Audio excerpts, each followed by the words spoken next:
దండాలు అందరు ఎట్లా మంచున్నారా? అందరికీ ముందుగా రక్షాబంధన్ శుభాకాంక్షలు. Advance happy Rakshabandhan.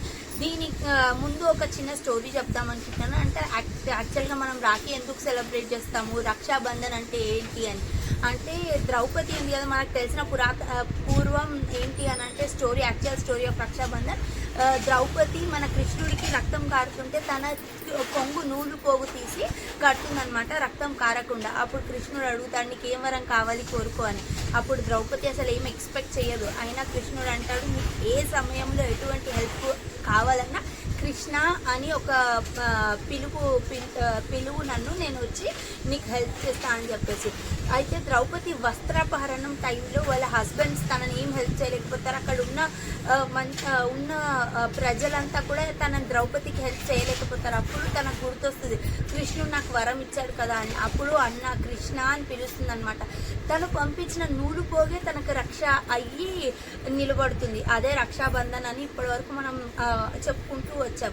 కానీ ఇవాళ పొద్దున నేను ఇట్లానే రీల్స్ స్క్రోల్ చేస్తుంటే ఒక అన్నయ్య నాకు అట్లా ఇంకొక స్టోరీ చెప్పాడు. అసలు నిజంగా నాకు ఎంత టచ్ అయిందో ఆ స్టోరీ కూడా. మనకు వామన అవతారం, విష్ణుమూర్తి వామన అవతారం ఉన్నప్పుడు, వామన అవతారంలో బలిచక్రవర్తి ఎంటైర్ యూనివర్స్ని తన ఆధ్వర్యంలో పెట్టుకుంటారు కదా. అప్పుడు విష్ణుమూర్తి ఏం చేస్తాడు, ఒక చిన్న ట్రిప్తో నాకు 3 అడుగుల జాగ కావాలి అని అంటాడు, 3 అడుగుల ప్లేస్. 3rd అడుగు పెట్టడానికి ప్లేస్ కూడా ఉండదు, ఎక్కడ పెట్టాలి అని అంటే అప్పుడు బలిచక్రవర్తి ఏమీ ఆలోచించకుండా ఆ విష్ణుమూర్తి భక్తిలో అంటాడు, నా నెత్తి పైన పెట్టు అని.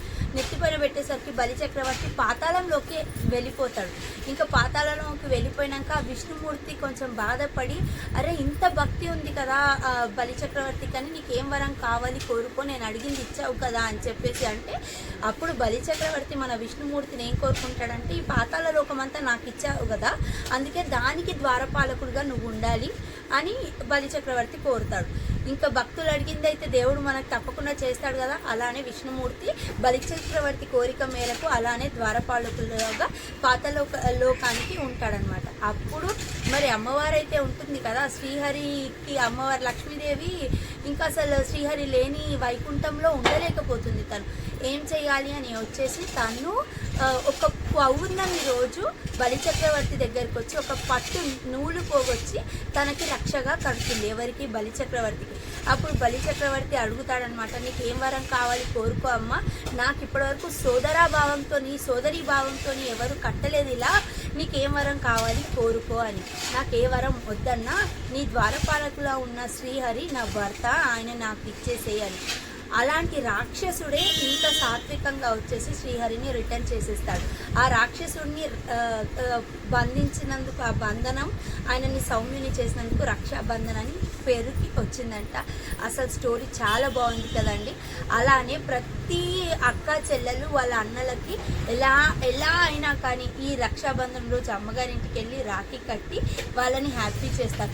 అలానే నన్ను కూడా హ్యాపీ చేయండి. శ్రీలక్ష్మి ఫ్యాబ్స్లో శారీ కొని. స్టోరీ ఎలా ఉంది?